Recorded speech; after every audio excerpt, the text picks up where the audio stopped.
Right then, our tortellinis made. I had a couple of disasters. And part of the reason was because I picked up the wrong cutter. So instead of using the cutter which was the 7cm one, 8cm, I was using the 7cm one, which made it harder. So there was a reason behind that. Anyway, I thought it was harder than it should have been.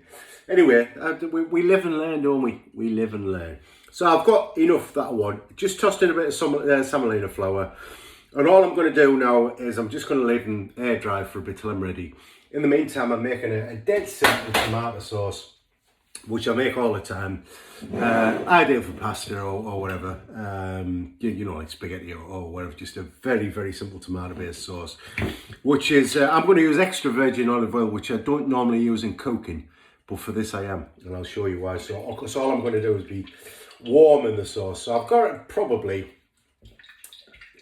I'm going to cover the base of the pan. There's probably about 2 tablespoons of olive oil in there. And all I'm going to do is I'm going to warm it up. I'll just put it on high to start with. And I'm using 2 cloves of garlic, which I'm using a micro-fine grater.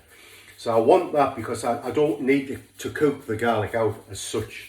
I'm not trying to I don't want any big pieces because I want it, essentially I want it to cook very fast. And I just really want to warm it through that olive oil, because what you don't want to do with olive oil, extra virgin, is to boil it, because you'll ruin it. So I'm literally just getting that in there. Turn that right down now. I can smell that's warm, that's fine. And I'm just going to give that a few seconds.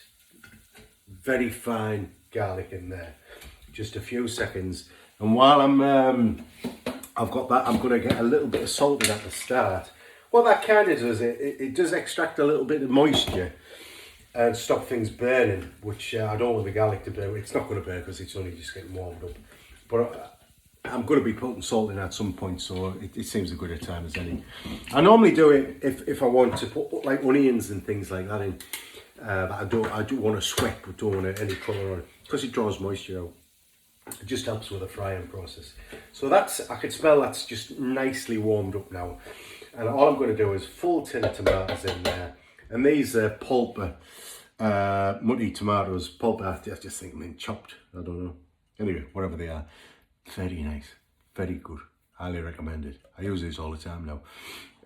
Much superior to the other ones I've used. And all I'm going to do now, because like I said, the olive oil's in there, I'm just going to bring that up to temperature, and I'm going to slowly bubble that away for about 10 minutes. And that's my tomato sauce done. That's it. And like I say, probably put a little bit of black pepper in there. And that's the simplest one you'll ever do, honestly. It's just literally plenty of oil, your garlic, and your a bit of black pepper in there, a bit of salt. The other thing you can put in if you want to, which is nice, so you can flavour it at which point with, if you want to put some oregano in there, if you want to put basil in there.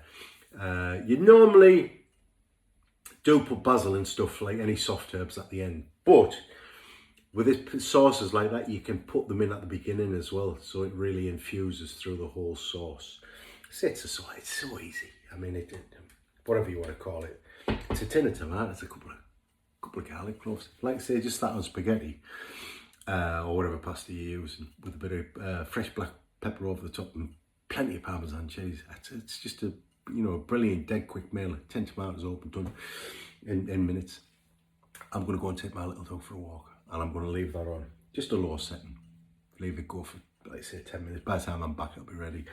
And then I'm going to put my tortellini on, and I'm going to have that. I would have done some sage butter, but I haven't got any sage, which I can't do sage butter without sage. Basically, you put some butter in a pan, bring it up to temperature, bubble it away till it just starts to turn to like a golden nut brown colour. In with your sage leaves to fry off for a little bit, and then just finish it off with a squeeze of lemon. And that's your beurre noisette, sage beurre noisette. But I'm not doing that. You haven't got any sage. That's going to have to suffice. That'll be fine. Take me dog for a walk, and then get me tortellini to boil. So that's it. See you soon. Bye for now.